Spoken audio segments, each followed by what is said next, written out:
Hi, it's Jane, and today on Healthier You, we're going to talk about the risk of crash dieting. Um, I know, sorry about that. I know that in the past I've also talked about healthy gut foods. Those are often considered anti-inflammatory foods, so keep that in mind.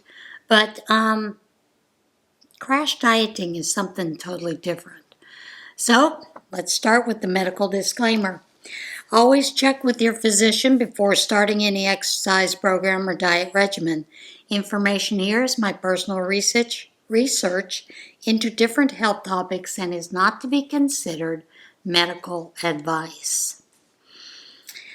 In 2014, there was I believe she was a nutritionist or nutritional dietitian. She had written a study about some of the risks of crash diets. So we're going to talk about those here. I'm going to read the article to you.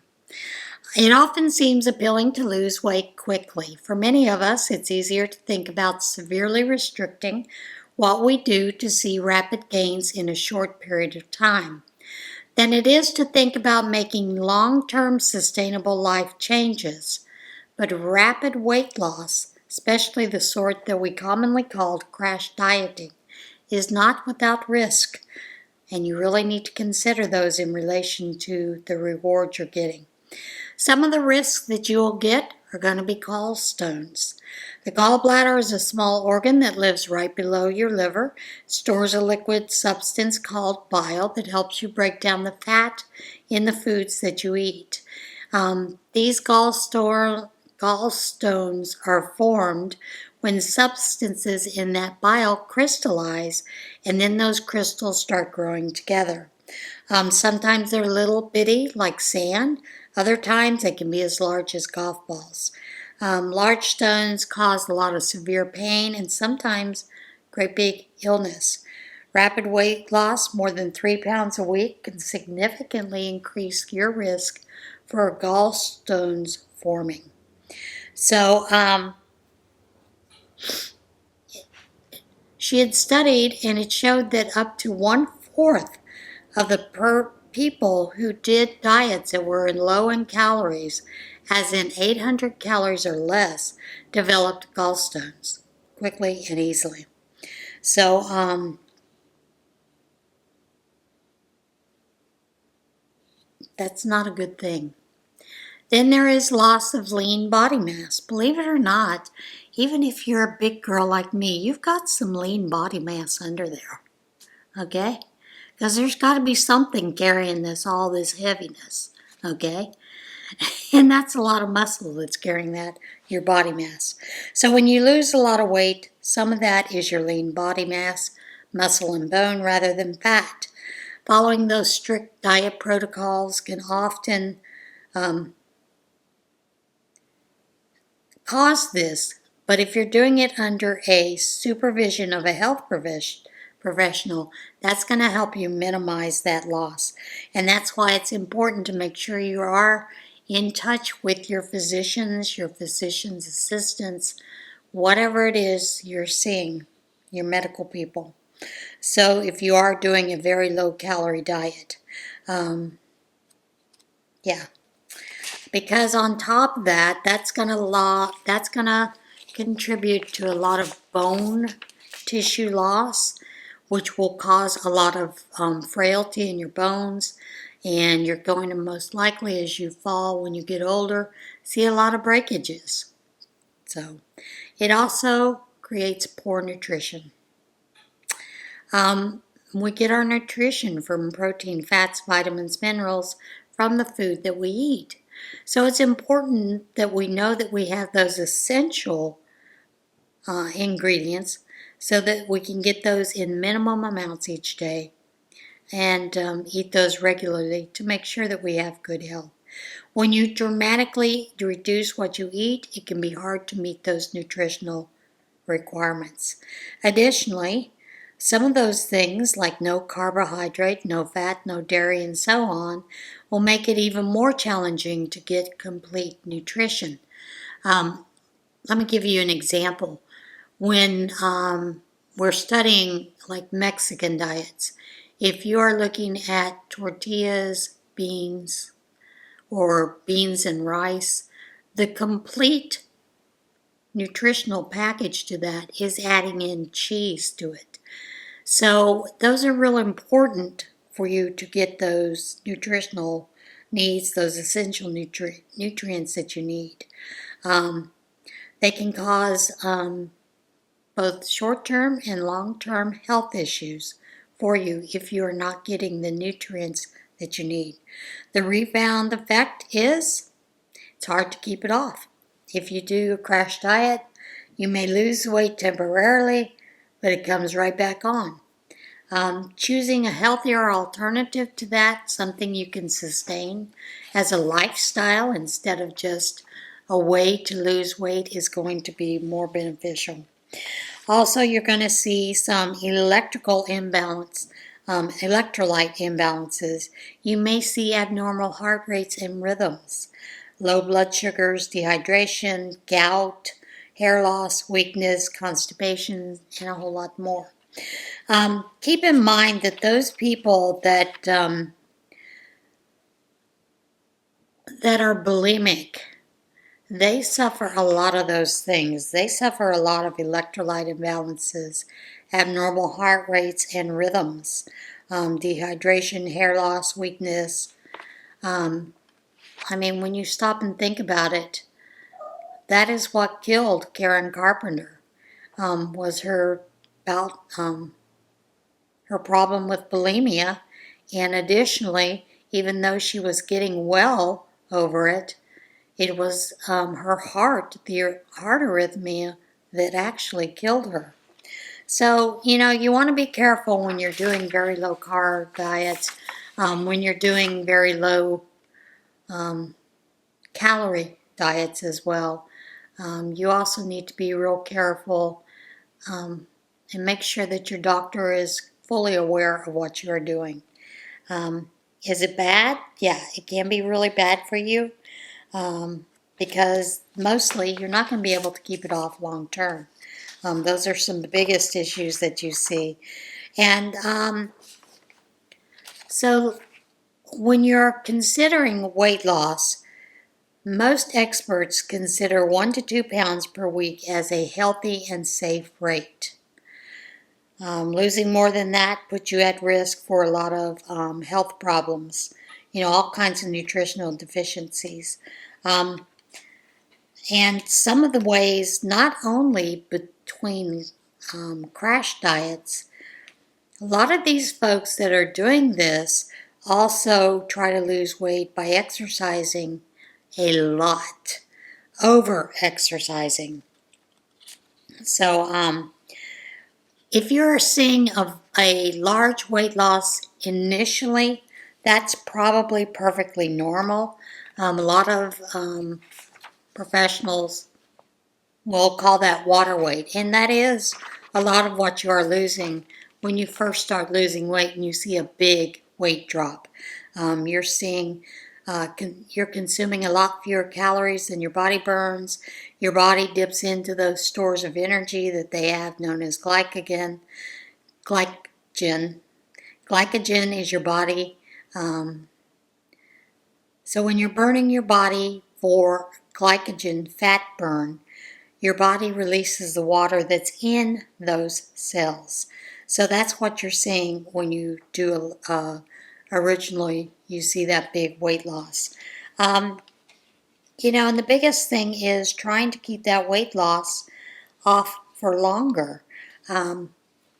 So health professionals will encourage you to use slow weight loss so that you can help build yourself some healthy eating behaviors.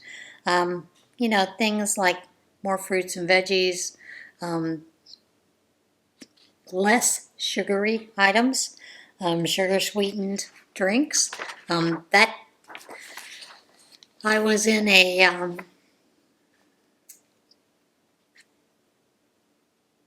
test group of people with a nutritionist in Fort Worth, Texas 1 year. And one of the fellows was a football player. And one of the things that he talked about was he drank 2 liters of Coke every day. Think about that. How many calories that is. When he found out how many calories it was, he cut that down to 1 liter of Coke for the first month. The second month, he cut it out to where he was drinking water and maybe 1 diet soda a day. And he had a dramatic weight loss. But he had cut out the sugar. And sugar has a lot of empty calories. I think the nutritionist had determined that 1 liter of Coke was the equivalent of 35,000 calories, if I remember correctly. Don't quote me on that, but I think that's what it was. So if you're doing a rapid weight loss, in one study they followed 103 people who did a rapid weight loss for 12 weeks. 97 people followed a slow but steady weight loss for 36 weeks. Then 3 years later, they followed up with those people. 70% of both groups have regained all the weight that they had lost. Now, most likely they weren't following a lifestyle eating plan for them, to keep up with it. So the studies do show that rapid weight loss is just as effective as slow, but it's unlikely that you're going to get those results at home. So you need to be real careful. If you are following a very low calorie rapid weight loss program, make sure that you are following it with the doctor's help.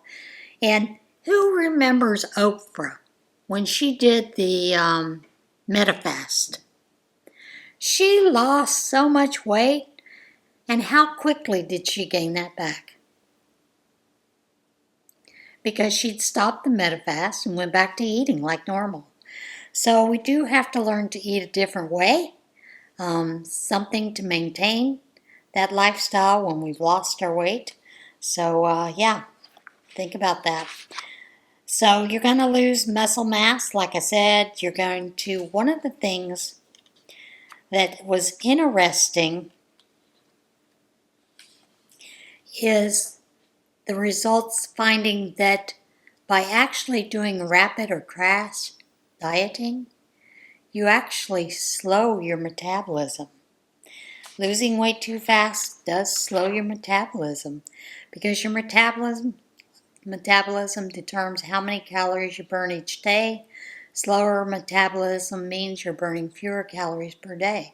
So those studies found those that are eating fewer calories cause you to burn up more than 23% fewer calories per day because you are following that diet. So what happens with the metabolism when it drops with a very low calorie diet is simply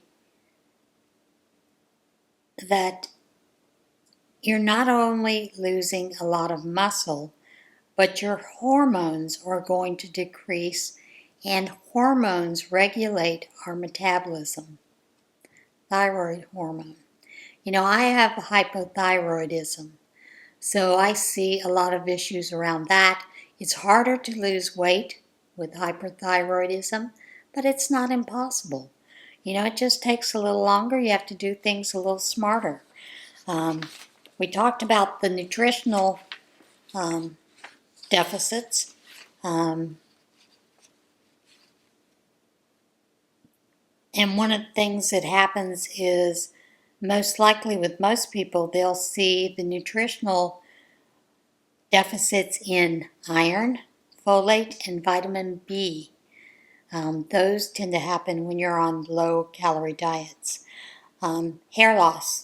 When you're not eating enough calories, you don't get enough nutrients to support your hair growth. Of course, hypothyroidism, you have hair loss. So, extreme fatigue. You get extremely tired quickly. And lots of time that's because you're not getting enough iron, the folate, and that vitamin B. So you're going to see possibly even anemia as a result of that. One of the things we don't talk about is when you're not getting enough calories, you're also going to have poor immune function. It's going to weaken your immune system and increases your risk of infections. Weak and brittle bones is another thing. We already talked about the gallstones. Some of the other things that you're going to see is, and this is what I find funny, losing weight fast on a crash diet or a very low calorie diet is linked to a few other side effects that can be rather annoying. Hunger, fatigue, irritability. Who's got cranky pants all the time? Feeling cold, muscle cramps, dizziness, constipation or diarrhea, also dehydration. So the main thing that comes out of this whole thing is losing weight too fast comes with a lot of health risk, which include losing muscle, decreased metabolism, nutritional deficiencies, gallstones, and all those other side effects we just talked about. So really consider what you're following when you're choosing a weight loss program, weight loss plan, and always make sure that you have run it through your physician first. All right, guys, that is it for today's Healthier Year. Healthier You. We'll talk about another subject next week, and I'll see you again then. So, as you're on your weight loss journey, remember, be a little kinder to yourself. Get out there and get some good old vitamin D, see the sunshine, see the world, and I'll see you again next time. Bye.